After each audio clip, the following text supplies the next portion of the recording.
I need to head back to my hometown for a while. Can you watch over my house while I'm away? I asked Nancy, James' wife, with a bit of hesitation. You don't have to come back at all, even if you're my husband's mom. I don't want to live with some stranger, some old lady, she replied, showing her disrespect. Seriously? Whose house does she think this is? Besides, it's too big for Linda to live in alone, right? We'll take care of it, so don't worry. We'll change the locks, so it won't matter if you come back. Too bad. Ever since I moved in with James and Nancy, her behavior has been terrible. I've had enough. Fine, I won't come back here anymore. Really? Yes, really. Just do whatever you want from now on. I, Linda, harbor a secret side that even James isn't aware of. What would Nancy make of it if she found out? Quietly, I packed my things and left the house. My name's Linda. I've been on my own since my husband Thomas passed away 3 years back. At 57, I tied the knot with Thomas, a co-worker of the same age, when I was just 24. We didn't have much money, but we had spirit, I suppose. We were just young and full of hope. Soon after our wedding, I discovered I was expecting and gave birth to James the following year. After my maternity leave, I threw myself into both work and raising our child. We entertained the idea of having another baby, but finances just wouldn't allow it then. Thomas hailed from a wealthy family, yet he adamantly refused their help. He had a strained relationship with his father and left home, almost like a runaway. Maybe out of that same stubbornness, James, as serious-minded as his dad, graduated from college and snagged a job at a prestigious company. He excelled professionally and was highly regarded, but his personal life struggled, remaining single well into his 30s. We tied the knot young, full of vigor, but it seemed we didn't follow in our parents' footsteps in that regard. James, when will I get to meet my grandkid? That was Thomas's constant refrain. While our marriage might have been early, it was unusual to find someone in their 30s with no dating history like James. In our time, folks always had tales of their weekend companions. Looking back, it was a more carefree era. Thomas eagerly awaited James settling down, but he passed away suddenly 2 years ago, never seeing it happen, taken by a sudden heart attack. By the time he reached the hospital, it was too late. Overwhelmed by sorrow, I quit my job and stayed home. Luckily, Thomas's insurance covered the rest of the mortgage, and I had my retirement savings, so finances weren't an immediate concern. The house we lived in was newly built, purchased when we were nearly 30, brimming with memories of Thomas. After his passing, James and I agreed to transfer Thomas's share to me. Splitting the house wasn't feasible, and I planned to eventually pass it on to James. When I broached the subject with him, he confessed out of the blue, "I found someone I want to marry." I was taken aback. "What? You had a girlfriend? Why keep it from me? Dad was waiting all this time. I meant to tell you, but the right moment never seemed to come." Sorry. It was ironic that Thomas, who had eagerly awaited James's marriage, was no longer with us. The following weekend, James brought his partner to our house. "Mom, let me introduce you. This is Nancy. Nice to meet you." "I'm Nancy," she said, dressed flamboyantly and seeming quite mismatched for James, who had led a serious life until then. "Still," I remarked, "you seem cheerful and kind, don't you?" I trusted that if James chose her despite her appearance, her character must be decent. Nancy glanced around our home, scrutinizing everything. I felt a bit uneasy. "Is everything okay? You seem deep in thought," I asked Nancy. "Oh, nothing. Just taking it all in. So this is where James grew up. By the way, Mom, there's something else I'd like to discuss." James began. "What is it?" James proposed skipping the wedding ceremony and just registering the marriage. Since his one-bedroom apartment was too small, he asked if they could live with me. "I don't mind. But are you comfortable with that, Nancy?" I inquired, though secretly thrilled at the thought of not being alone in this big house since Thomas passed away. "Nancy, are you okay with staying here?" For a moment, Nancy seemed a tad displeased, but it passed quickly. Soon she smiled and replied, "Of course. I've always dreamed of living in a house rather than an apartment.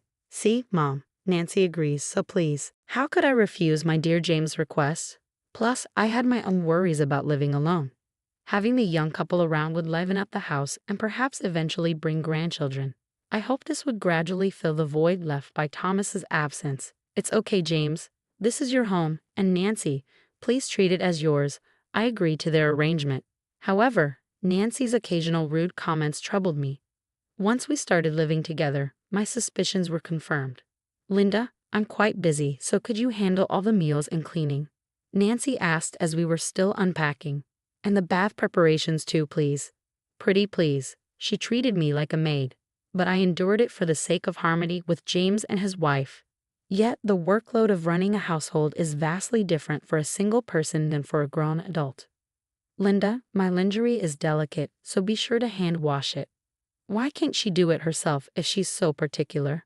Even I couldn't suppress my frustration. So I waited for an opportunity to talk to James when Nancy wasn't around. I had to bring it up abruptly, not wanting to upset him. Hey James, could you maybe suggest to Nancy to share some of the housework?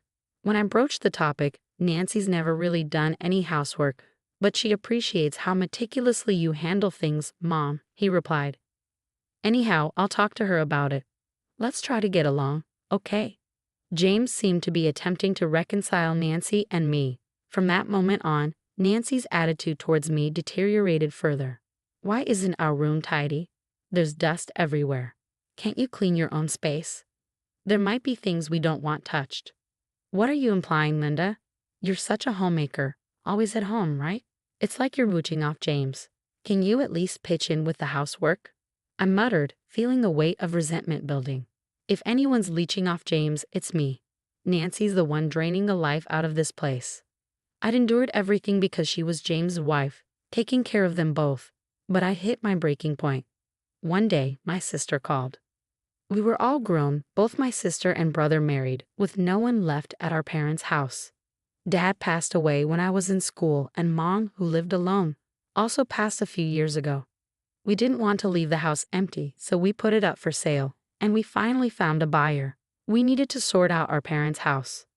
If James and his wife hadn't come to stay with me, maybe I would have ended up alone too.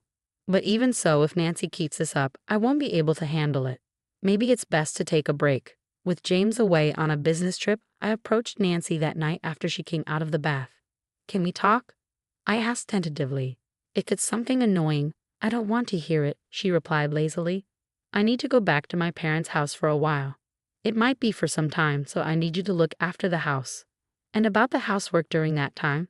You're not expecting me to do it, are you? She snapped in annoyance. Seems like that's the plan. What do you think? I prodded for her reaction. This is your family home, right? You don't have to come back. I mean, it was nice that you did so much, but I hated living with some old lady who's practically a stranger. This is perfect. Nancy's rudeness, thinking James wasn't around, was blatant. Sure, it's a bit old-fashioned, but this house is too big for just you, right? We'll make use of it, so don't worry. Maybe we should change the locks then. You can't get in even if you come back, she added casually. I was stunned. I tolerated her behavior because she was James's wife, taking care of them both. But I'd reached my limit. Got it. I won't be coming back, so do as you please. Really? Are you serious? Yay. I returned to my room, packing not just for this trip, but to make it easier for the movers. As the time arrived and I slipped an envelope into my trunk, I knew it was something I couldn't leave behind. The next morning, loaded with luggage and memories, I departed from the house. En route to my parents' home, I arranged for movers to transport my belongings. They would be stored temporarily until I secured a new place. Strolling down the familiar path, I spotted my parents' house in the distance. Though vacant, it appeared fairly well kept thanks to my nearby sister's regular upkeep. Together with my sister and brother, we reminisced while meticulously tidying every corner of the house. Maintaining an empty house proved challenging, hence selling it seemed the most practical. Retrieving the envelope from my trunk, I dialed the real estate agent's number inscribed on it. With the utilities of the house disconnected, we lodged at a nearby hotel during the cleanup. On the third day of tidying, I returned to my hotel room, eager for a shower. My phone buzzed incessantly, but I ignored it, immersed in the water. Yet the persistent calls drew my attention. Reviewing the call history, I noticed all the missed calls were from Nancy's phone. Glancing at the screen, yet another call from Nancy flashed. Hey, what's up? Why the constant calls? Despite knowing the reason, I intentionally adopted a particular tone. So the movers whisked away all your stuff yesterday, but you're not seriously considering leaving for good, are you? What do you mean? Weren't you the one who said, don't come back? Or have you conveniently forgotten? I retorted with a touch of mischief. You old hag, Linda. You're our maid, so come back right now. Being told to get out and then come back was rather self-serving. Sorry, but I'll pass. Perhaps boiling with rage, Nancy even referred to me as a maid. Oh, I forgot to mention. I'm planning to rent out that house, and I've already contacted a real estate agent. So Nancy, you'll need to find a new place soon. What do you mean? We're living here. You can't just do that. Nancy's voice quivered, perhaps in bewilderment. I own that house. Like you said, it's too big for one person. I've been contemplating renting it out for some time to boost my income. Unless you and James want to become tenants, that's fine by me. You greedy old woman. Are you that desperate for money? Nancy seemed to have misunderstood. But I'm not strapped for cash. Fortunately, I have other properties. They generate income for me, so I'm financially secure. I just saw this as an opportunity to straighten things out. The envelope I brought from the house contained the deeds to my properties. Thomas had left them to me in case of emergencies. Initially belonging to Thomas's father, they were passed down to Thomas when his parents passed away. Thomas hadn't informed me about this, and I only discovered these assets through his will penned before his demise. I had intended to gradually reveal this to James over time, but Nancy's arrival as his wife completely deterred me. Then make arrangements for us to stay here. You're the landlord, right? Nancy's voice echoed with anguish. That's why I said if you two pay rent, there shouldn't be an issue, right? That's enough. I'll explain everything to James when he returns from his business trip. With that, she abruptly ended the call. I pondered what she might disclose to James. A few days later, James rang. Hi, Mom. You vacated the house, and now you're asking us to leave too. But isn't this our family home? I simply mentioned I had matters to attend to and requested you to house sit, but Nancy insisted I shouldn't return, and I couldn't bear it any longer. What? What are we supposed to do? I informed Nancy about my plan to rent out the place, so all you need to do is pay rent if that's feasible. Following my statement, James fell silent. Actually, I've recently changed jobs, James confessed straightforwardly. Since when? Just before our wedding. I haven't disclosed this to Nancy. I was taken aback. I had believed James was flourishing in his prestigious job, but he had been grappling with such issues. Generally, switching jobs is a significant life event. Shouldn't you inform your partner about your intentions to marry first? Why keep her in the dark? I was apprehensive, he admitted. He revealed that when they started dating, Nancy was pleased to hear he worked at a top company. With limited dating experience until his 30s, James lacked the courage to divulge the truth to the first person he considered marrying. I'm now working at a startup I established with some college buddies, and it seems we're on the brink of success. Mom, please lend me your support. James, devoid of siblings, sought my assistance. I wanted to offer my support, but James needed to take responsibility as an adult and a spouse.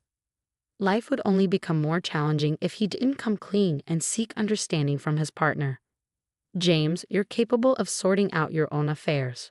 Once you've done that, I'll assist as much as I can as your parent. Understand? After delivering that message, I ended the call, feeling a bit too stern. I resolved to have a conversation with both of them. A week after returning to my family home and completing the clearing out, I commended my sister and brother on their efforts. Well done.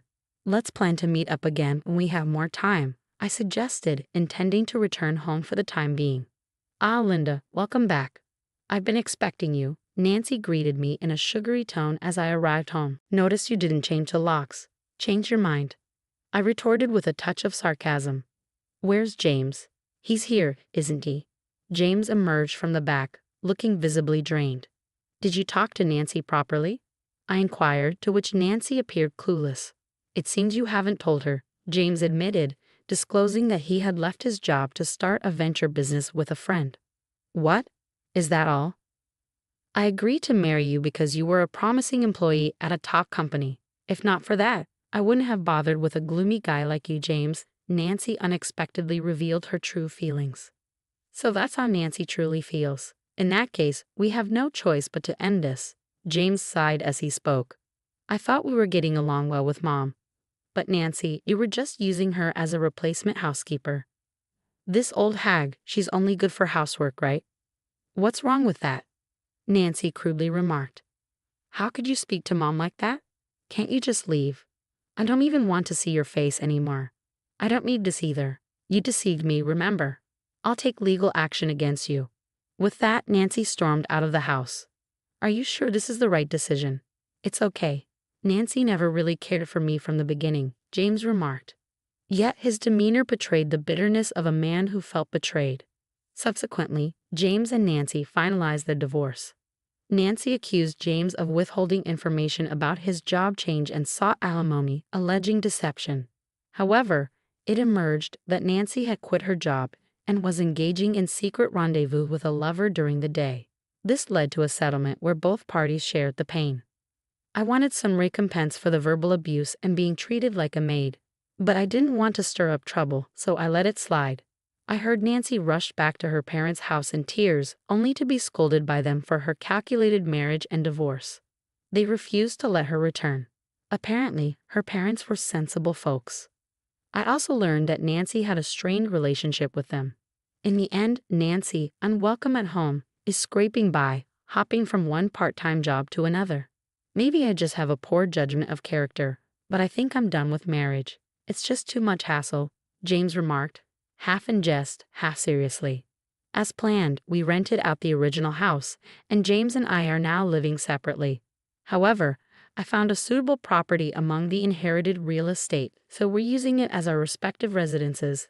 Some might call it extravagant, but I opted to sell off some of the properties and invest in James' business. I chose to believe in James's sincere plea to dedicate himself to his venture. Perhaps his marriage will have to wait until his business finds stability. As his mother, all I can do is hope he encounters the right person when the time is right.